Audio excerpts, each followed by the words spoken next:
Morning to all of you. Welcome class 3rd year e-lecture of comparative administration.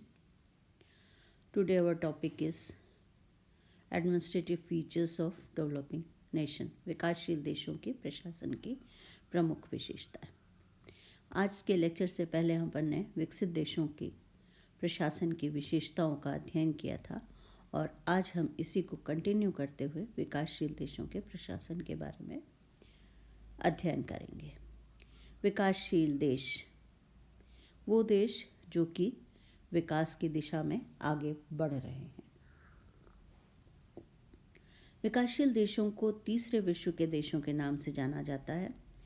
तीसरे विश्व के देशों में एशिया, अफ्रीका और लैटिन अमेरिका के देश आते हैं जो लंबे समय तक विदेशी शासकों के शोषण अर्थात गुलामी के शिकार रहे हैं. स्वतंत्रता के बाद विकासशील देश विकास के रास्ते पर तो बढ़ रहे हैं. इनकी सरकार नीतियों का निर्माण करती है और उन नीतियों के क्रियान्वयन के लिए वो प्रशासन पर ही निर्भर रहती है. लोक प्रशासन में इन कार्यों को लोक सेवक संपन्न करते हैं. लोक सेवक विविध प्रकार के कार्य निष्पादित करते हैं.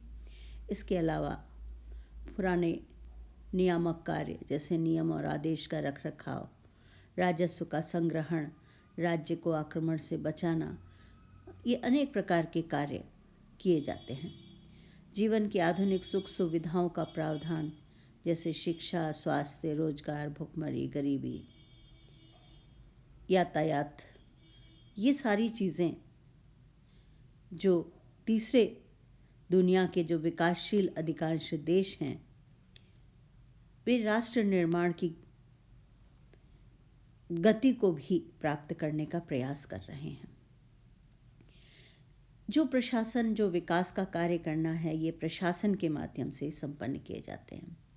इसलिए यहाँ पर हम विकासशील देशों के प्रशासन के लक्षण के बारे में चर्चा करेंगे. जैसा कि हम सब इस बात से सहमत हैं कि जो विकासशील देश होते हैं उनका प्रशासन प्रायः विकासमान होता है. प्रशासन में मुख्य रूप से विकसित देशों के लक्षणों को अपनाने का प्रयास तो किया जाता है, लेकिन प्रशासन में उन सारी चीज़ों को संचालित करने में बहुत सारी समस्याएं आती हैं. बहुत सारी चीज़ों के बारे में हमें ध्यान में रखना पड़ता है. हम भारतीय संविधान निर्माण की बात करें तो हमारा संविधान ब्रिटिश संविधान पर अवलंबित है. ब्रिटिश संविधान पर क्यों अवलंबित है? क्योंकि जिस तरह की शासन व्यवस्था वहाँ की है, हम स्वतंत्र हो गए लेकिन बहुत सारी चीज़ें हमने इंग्लैंड और अमेरिका जैसे विकसित देशों की ही अपनाई है, जबकि हमारे देश में हमारे पर्यावरण ये सारी चीज़ों में भिन्नताएं पाई जाती हैं.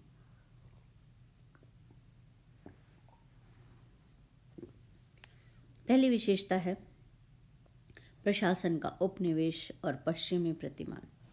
विकासशील देशों के प्रशासन की एक महत्वपूर्ण विशेषता पश्चिमी देशों एवं उपनिवेश के प्रशासन का प्रतिरूप रहा है. ये देश पूर्व शासकों के प्रशासन प्रणाली को अपनाते हैं और उनकी अपनी शासन पद्धति नहीं होती है. उपनिवेशवाद की वो गिरफ्त में आ जाते हैं. फेरल हैडी कहते हैं कि जहाँ भी आधुनिक पश्चिमी अधिकारी तंत्रीय प्रशासन की कुछ विशेषताएं जानबूझकर लागू की जाती हैं. औपनिवेशिक काल में नौकरशाही, सत्तावादी, एकीकृत, अनुत्तरदायी, स्वेच्छाचारी, अप्रजातांत्रिक भावना से पीड़ित थी. स्वतंत्रता के बाद विकासशील देशों को अपने विकास कार्यक्रमों को जनता तक पहुंचाने के लिए अपने स्वयं की नई नौकरशाही की स्थापना तथा आवश्यकता के अनुसार प्रशासन में बदलाव लाना अपेक्षित था.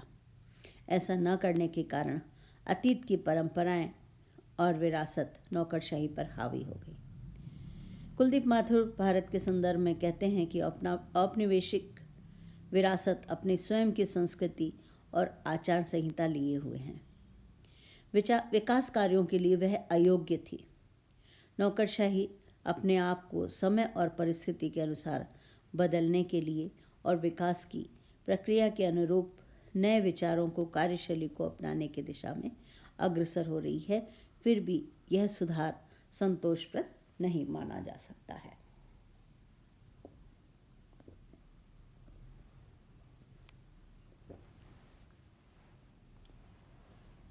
दूसरी बात हम करेंगे निपुण कार्मिक और प्रशासनिक स्टाफ की कमी।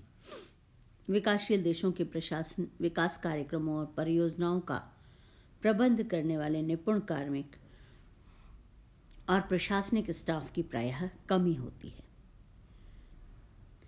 निम्न स्तर पर कार्य करने वालों की कमी नहीं है, कमी है प्रशिक्षित और निपुण प्रशासकों की।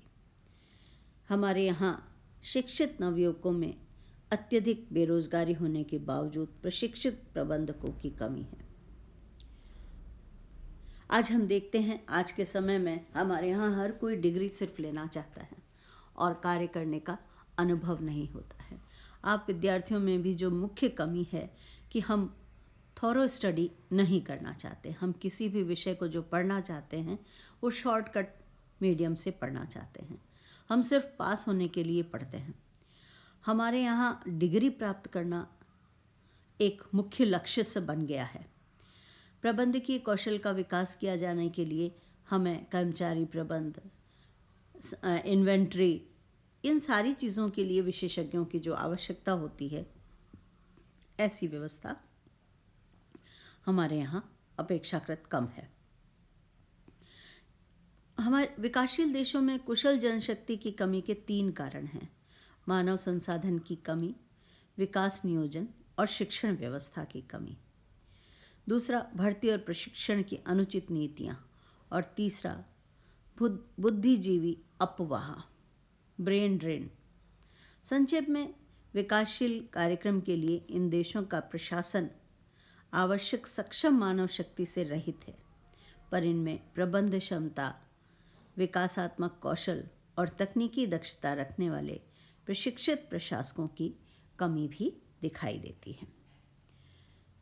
अधिकारी तंत्र की व्यवस्था, जो ढांचा है, वह केंद्रीकृत है।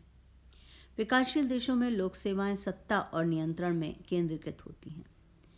यह अति केंद्रीकरण शासकीय विभागों एवं मंत्रालयों में देखने को मिलता है, जहां निर्णय लेने में लोक सेवक, विशेषकर मध्य व निम्न स्तर के लोगों को कम अवसर मिलता है। इन्हें विकास प्रक्रिया में भी कम हिस्सा लेने का अवसर प्राप्त होता है। इस प्रकार इन देशों में नौकरशाही का झुकाव स्वायत्तता तथा शक्ति प्राप्त करने की ओर होता है। प्रशासनिक पद्धति में तकनीकी विशेषज्ञता की दृष्टि से प्रशासनिक अधिकारियों का एकमात्र अधिकार होता है। उन्हें व्यावसायिक विशेषज्ञ होने का भी सम्मान प्राप्त होता है। इन देशों में राजनीतिक दल दुर्बल होते हैं और विकसित देशों की तरह जनसमूह के प्रतिनिधि नहीं होते और प्रशासनिक प्रक्रिया से वे निरंतर अनभिज्ञ होते हैं। ऐसी स्थिति में अधिकारी तंत्र अधिक सबल हो जाता है। नेक्स्ट है भ्रष्ट और अकुशल प्रशासन। प्रशासन के सामने बहुत सारी चुनौतियां, सामान्यज्ञों का वर्चस्व, उलझा हुआ प्रशासन तंत्र, राजनीतिक हस्तक्षेप की अधिकता, जन सहयोग का अभाव, प्रशासनिक सामंजस्य, बहुत सारी नई नई चुनौतियां आना, सेवी वर्ग का मात्रात्मक और गुणात्मक पक्ष, परिवर्तन से परहेज, नौकरशाही और उनके स्वार्थ, कथनी और करनी में अंतर, इन पर भी हम चर्चा करेंगे। और इस छोटे लेक्चर को हम यहीं समाप्त करते हुए अब दूसरे लेक्चर को आपको नेक्स्ट टाइम में हम बनाने का, जोड़ने का प्रयास करेंगे। Thanks to all of you.